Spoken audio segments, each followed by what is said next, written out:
तिमिरावरुद्ध जैसे दृष्टीचे तेज भ्रंशे मग पाशीचा सताण दिसे वस्तू जात. डोळ्यांना तिमिर रोग होतो तेव्हा दृष्टी क्षीण होते आणि मग अगदी जवळच असलेली कोणतीही वस्तू दिसत नाही. मी रात आंधळं हा शब्द वापरला होता, मला आता आठवतंय.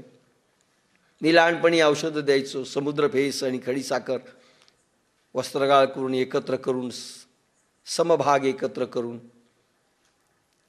असं ते तयार केलेलं होतं. प्रत्येकाच्या डोळ्यात घालायचो. खूप खेड्याची माणसं यायची, 7वीत होतो त्यावेळेस. पेशंट दुरुस्त करायचो. डॉक्टर होऊ शकलो नाही, नाईलाज. तेव्हा दृष्टी क्षीण होते. मेडिकलला नंबर लागूनही मला डॉक्टर होता आलेलं नाही.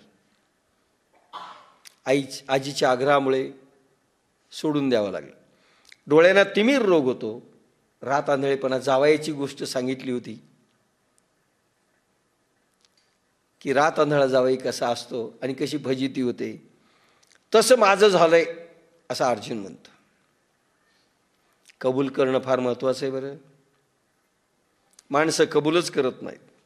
आम्हाला कळत नाही हे कबूल करत नाही, निर्णय करू शकत नाही हे करू शकत नाहीत. अशी काही मूर्ख माणसं असतात, जास्त हीच असतात. आपल्याला कळत नाही, लोकांचं ऐकायचं नाही. काय म्हणतात त्याला? आपल्याला कळत नाही आणि लोकांनी सांगितलेलं पटत नाही. जास्त संख्या अशीच आहे.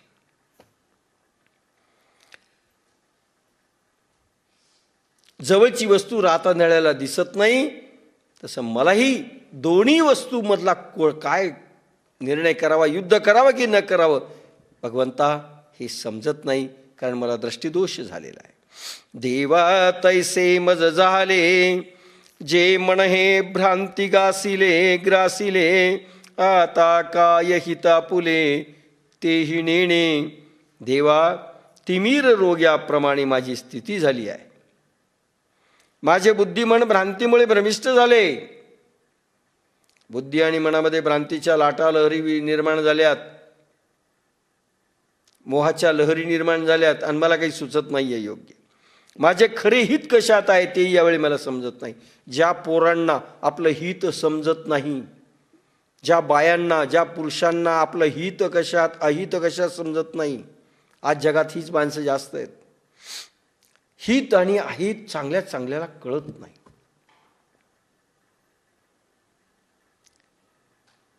एखाद्या शाळेमध्ये शिकत असताना एखाद्या शिक्षकाविषयी राग आला, तो काही बोलला.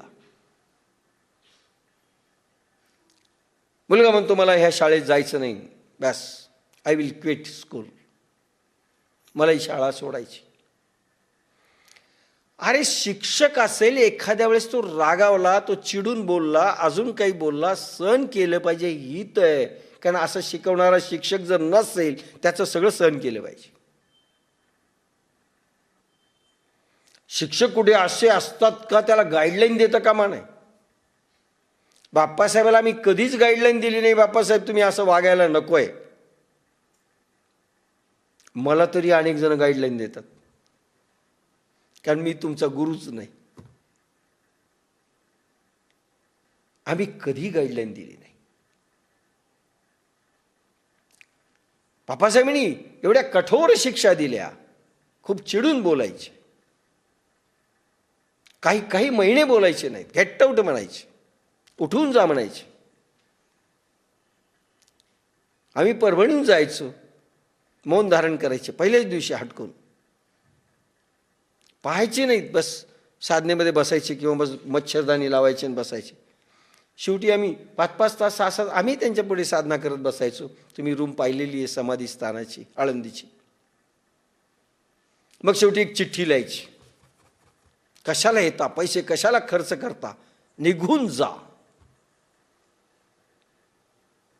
अशी चिठ्ठी द्यायची. आम्ही चिठ्ठी ठेवायचो, पुन्हा बसायचं, काही बोललो नाही. रडायचो पुष्कळ वेळेस, पण सहन केलं पाहिजे. आणि सहनशीलता असेल त्याला हित म्हणतात.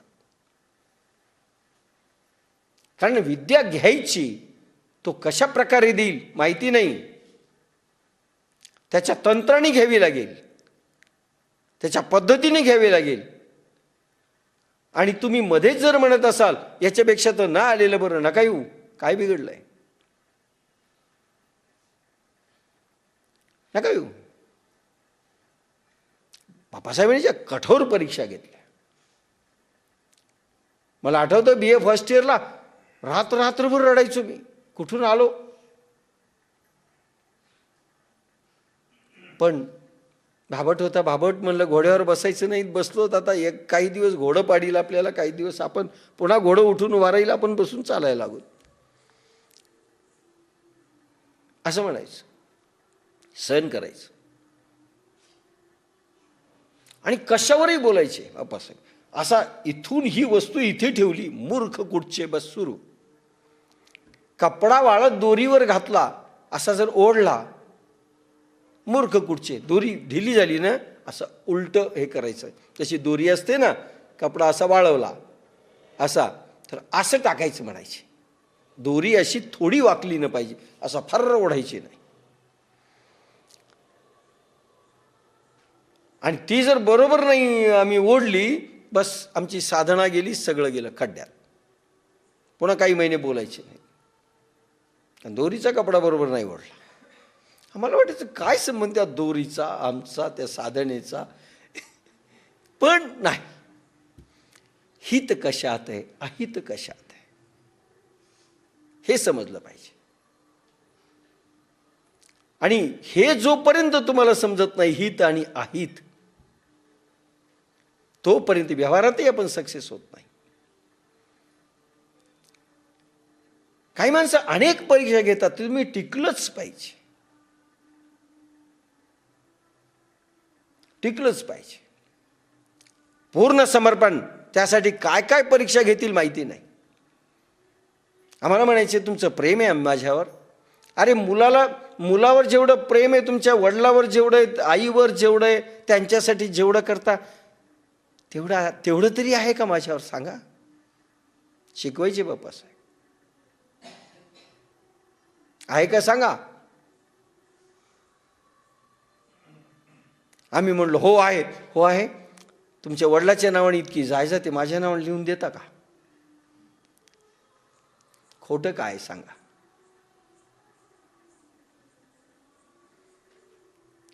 पूर्ण समर्पण भाव. पण हित कशात अहित कशात हे लक्षात नाही. आजच्या लोकांना तर मी म्हणतो हितच कळत नाही. अहंकार अहंकार अहंकार. एखादी सासू सुगरण असू शकते, स्वयंपाकामध्ये सुनेला अपमान वाटतो तिच्याकडनं, ते समजून घेऊन शिकण्याचं तिचं तंत्रज्ञान. कारण आम्ही शिकलो. एखाद्याकडे एखादी कला असेल, कशी अवगत करायची त्याचं एक तंत्र आहे. मी हार्मोनियम शिकायला लहानपणी गेलो.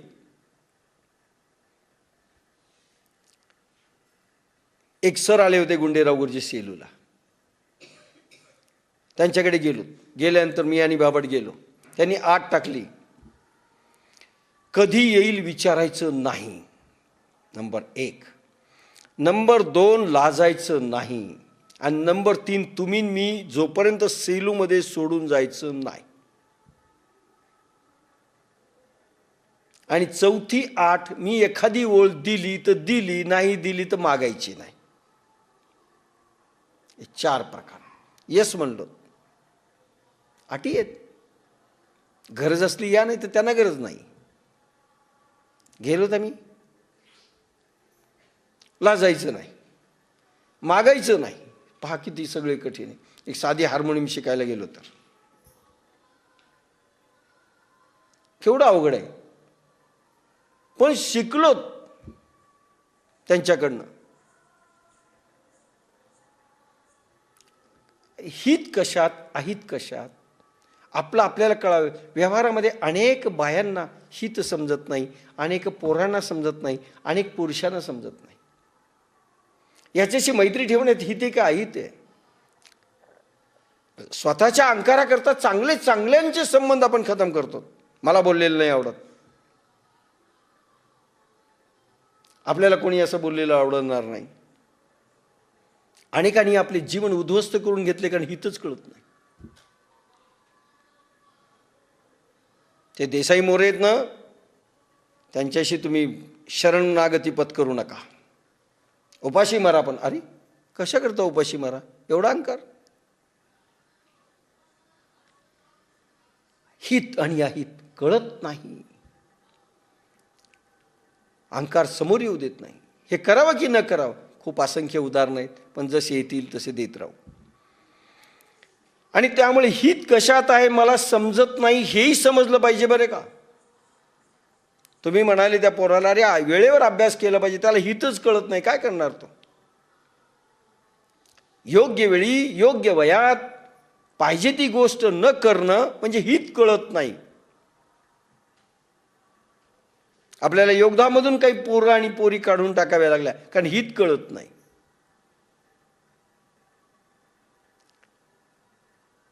आणि हित कळत नाही हे सगळ्यात मोठं वाईट आहे. पण आम्हाला हित कळत नाही हेही समजून घेणारा पाहिजे ना समोर. नाही आम्हाला जे कळतं ते तुम्हाला कळत नाही, इथपर्यंत लोक जातात.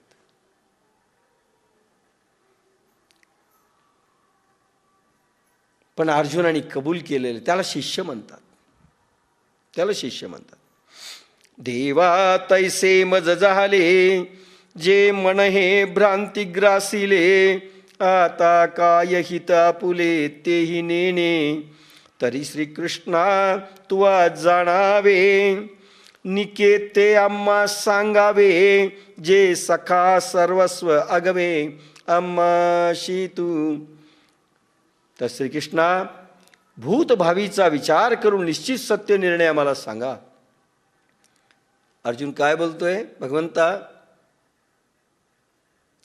निर्णय करताना तुम्ही झटकन करू नका, भूत आणि भविष्यांचा विचार करा. लांब दृष्टी आणि आखूड दृष्टी.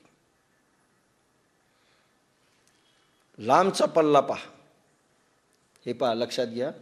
हित ह्या शब्दाचा विचार करत असताना आपण असो की ज्याला आपण विचारायला गेलो त्या व्यक्तीला असो, त्यांनी दोन पद्धतीने विचार केला पाहिजे, आताचा आणि लांबचा. एखाद्या वेळेस आता योग्य नसेल पण दूरदृष्टीने विचार केला, भविष्याचा वेध घेतला तर ते उपयोगी असेल तर केलं पाहिजे. उदाहरणार्थ, आता रात्रंदिवस अभ्यास करणं योग्य नसेल कारण खाणे पिणे के दिन आहे असं वाटलं तर लक्षात घ्या.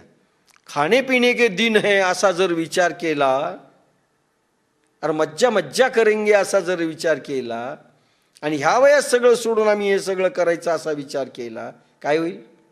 लांबची दृष्टी मुकेल मोठेपणातून. जे पुढे भविष्यात ठेवलेलं आहे त्याच्यापासून मुकेल.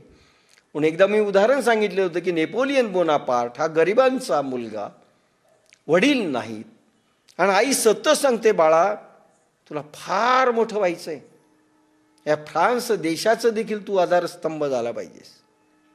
माझं एक स्वप्न आहे. गरिबीतली आई, खेड्यातली आई. आणि हा ज्यावेळेस एका घरी, त्या काळातलं शहर जे असेल त्या ठिकाणी तो गेला, एक खोली घेतली. ती मालकीन नेहमी त्याला टोचून बोलायची किंवा हसून टिंगल करून बोलायची. पोरं यायचे, मित्र यायचे, चल फुटबॉल खेळूत, चल व्हॉलीबॉल खेळूत, काय असेल त्या काळातले खेळ. एक वेळ वाटायचं संध्याकाळी खेळलं पाहिजे. हो, डॉक्टर भोकरे सारख्यांना विचारलं, असे डीनला पशु महाविद्यालयावर, संध्याकाळी खेळलंच पाहिजे. पोराणी संध्याकाळी तरी कमीत कमी खेळलं पाहिजे असं म्हणतील. मुलांनी टेम्पटेशन शेवटी चिठ्ठी काढायची. आईचं ते पत्र खिशात ठेवलेलं होतं आणि त्या पत्रात लिहिलं होतं, बाळा तुला काय व्हायचंय? बस